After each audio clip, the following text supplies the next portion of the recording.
මේ තියෙන Bajaj 2026 three wheel එකේ එන ඩිජිටල් මීටර් එක. මේකේ ඉන්ඩිකේටර්ස් ගොඩක් තියෙනවා. මම නිකන් කීයක ඕෆ් කරලා ඔන් කරන්නම්. කීයක ඕෆ් කරලා ඔන් කරද්දී වට ඉන්ඩිකේටර්ස් ටික පෙන්නනවා උඩින්. මේකේ ඉන්ඩිකේටර්ස් තියෙන්නේ බැටරි එක, බැටරි එකේ charge එක. දැන් මේක බැටරි එකේ එන්ජින් එක මම ස්ටාර්ට් කරලා දුවනකොට මම අර ස්ටාර්ට් කරලා පෙන්නන්නම්. ස්ටාර්ට් කරනකොට ඒ ලයිට් එක ඕෆ් වෙනවා. ඔන්න ඔය වගේ ඕෆ් වෙනවා. ඊට අමතරව මෙතන තියෙන නියුට්‍රල් එකට ලයිට් එක. ඊට පස්සේ ආට පේනවා සිග්නල් ලයිට් දෙක. ඊට අමතරව ආට ඉග්නිෂන් ලයිට් එක.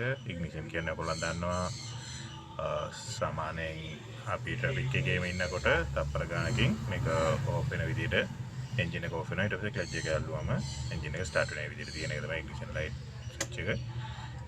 ඊට අමතරව මේ එන්ජින් එකකින් ඔයගොල්ලන්ට පේනවා මෙතන ස්පීඩෝමීටර් එක තියෙනවා.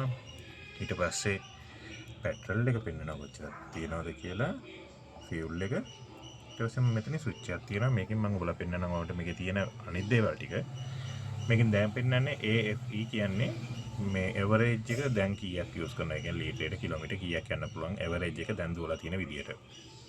ඊට අමතරව IFE කියන එක දුවන ගමන් පෙන්වනවා දැන් දුවන විදියට දිවුවොත් කොච්චර පෙට්‍රල්ද යූස් වෙන්නේ කියලා. මේ වගේ එක පෙන්වනවා. ඊට අමතරව මේක DTE කියන එක මේකෙන් පෙන්වන්නේ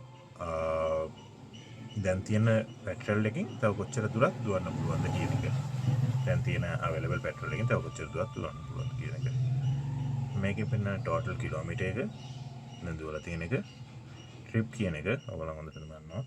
ට්‍රිප් එක අපි සෙට් කරලා දුන්න පුළුවන්. මේ ට්‍රිප් එක රීසෙට් කරන්නේ මේ බටන් එක ඔබාගෙන හිටියොත් ට්‍රිප් කියන එක රීසෙට් වෙනවා. ඕකේ. මේ ටික තමයි දැන්ට පෙන්වන්නේ average එක, AF එක, DTE එක, OD එක. ඒ ටික තමයි දැන්ට පෙන්වන්නේ මීටර එකකින්. ඊට පස්සේ මේ පැත්තෙන් පොඩි රේඩියෝ එකක් තියෙනවා. මේකට අදාළ ස්විච් එක.